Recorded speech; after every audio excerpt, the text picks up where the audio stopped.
Gospod Žlak, začnimo kar z najbolj aktualno temo. Kako se spopadate s snegom, ki ga je letos po nekaj letih spet malo več?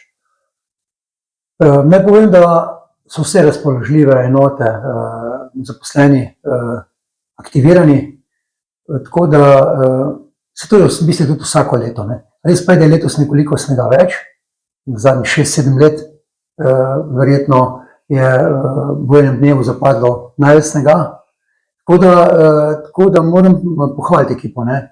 Tudi občanke in občani se mi zdi, da letos dobimo kar nekaj pohval, da smo se trudili, seveda pa vse ceste ne morejo biti splužene v istem trenutku, sploh če sneg neprestano natava. Leto je naokrog. Kakšno je bilo leto 2025 za Komunalo Trbovlje? Lahko rečemo, da je bilo uspešno. Komunala Trbovlje bo leto 2025 zaključila s pozitivnim izidom, nekje med 400-450 tisoč evri. Seveda moramo biti pa pošteni in poudariti, da je to skupaj z podporami, ki jih dobimo zaradi kogeneracije, torej soproizvodnje električne energije in toplote. Kaj vse ste lani postorili, da je bilo vaše delo boljše kot recimo leto prej ali pa leta prej? Kot vam je znano, sem že poudaril nekajkrat, sem 7. direktor v zadnjih 5 letih, kar seveda ni ugodno za nobeno družbo, za nobeno podjetje. Tako da je bilo potrebno najprej postaviti nek red, zaupanje do lastnika, do nadzornega sveta, tudi do zaposlenih. Tudi zaposleni niso zadovoljni, če se jim direktor menja na pol leta. Tako da to je bilo prvo leto, je bil ta kontekst tega. Seveda je bilo treba pa vzporedno skrbeti, da so vsa dela potekala nemoteno. Se pravi, dovoz smeti, ogrevanje, zagotavljanje pitne vode.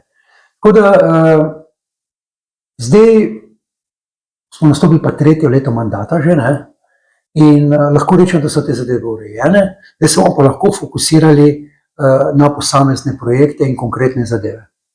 Ste lani speljali kakšne večje naložbe? Lansko leto je bil dobavljen tovornjak za čiščenje kanalizacije, za investicijo skoraj 500 000 evrov. Mimogrede čakalna doba za takšen kamion je 2 leti in več. Investirali smo v sončne elektrarne, postavili smo tudi prvo baterijo. Tako da predvsem delamo na te ekološke osveščenosti z uporabo obnovljivih virov, kot je recimo sonce.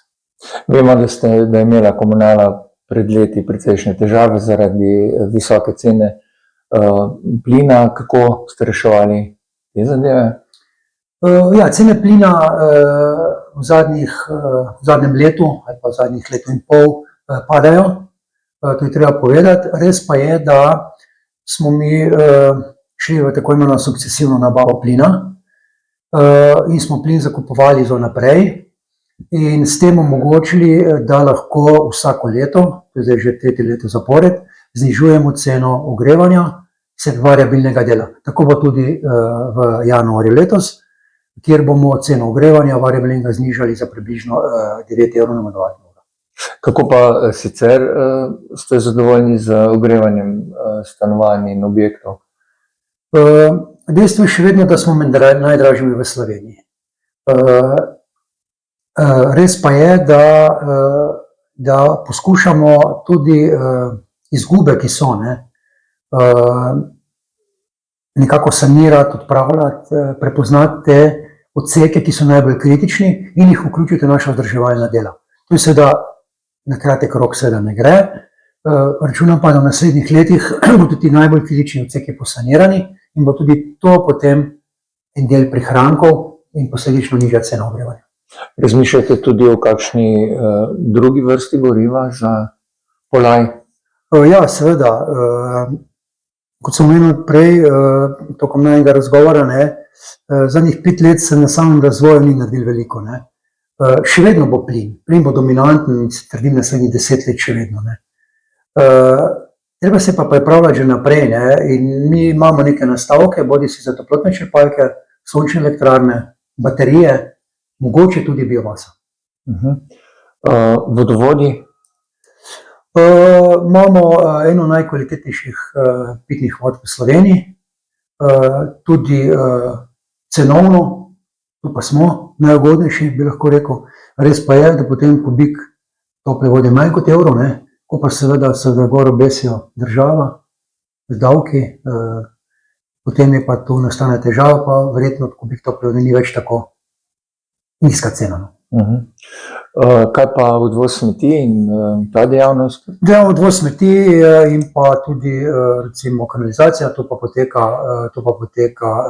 nemoteno. Zdaj ravno v tem konec preteklega leta smo tudi odkupili od Ceroza del dejavnosti za predelavo teh gradnih odpadkov in verjamem, da bomo tudi na tem področju še naprej uspešni. Imate v letu 2026 kakšne večje naložbene načrte?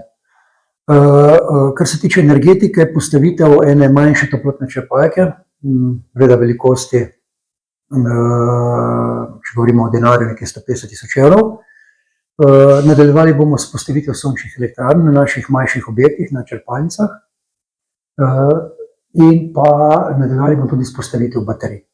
To je, prav tako smo že izvedli razpis za novo smetarsko vozilo, ker tudi ta osnovna sredstva, ki so potrebna za izvajanje dejavnosti, je potrebno obnavljati, ker tudi tu se na dolgi rok izkažejo prihranki, novi kamioni, novejše, manj porabe goriva, vse te stvari. Tako da to, poleg seveda tiste osnovne dejavnosti, ki jo moramo izvajati, da vsem občankam in občanom zagotavljamo te primarne storitve, sploh gospodarske javnosti. So ljudje zadovoljni s komunalo? Dobro vprašanje. Jaz mislim, da velika večina ljudi je zadovoljnih. Seveda pa vsi ljudje smo tako narejeni, kot da mi imamo položnico, moramo nekaj plačati, seveda nam ni pogodo. Zadovoljni smo malo manjše. Zadovoljni manjše. Mi se trudimo, da so te položnice ali pa da bodo kljub inflaciji ostali na približno enakem nivoju, za dolgi rok to ne gre, ampak vsaj za leto 2016 lahko povem, ko sem povedal, variabilni del ogrevanja nižamo, ostale cene storitev bodo pa na nivoju lanskega leta, tako da naj bi povprečna položnica bila približno med evro in 3 evre nižja kot v letu 2025. Gospod Žrak, veliko uspeha pri delu in vse dobro. Hvala vam za povabilo na ta razgovor.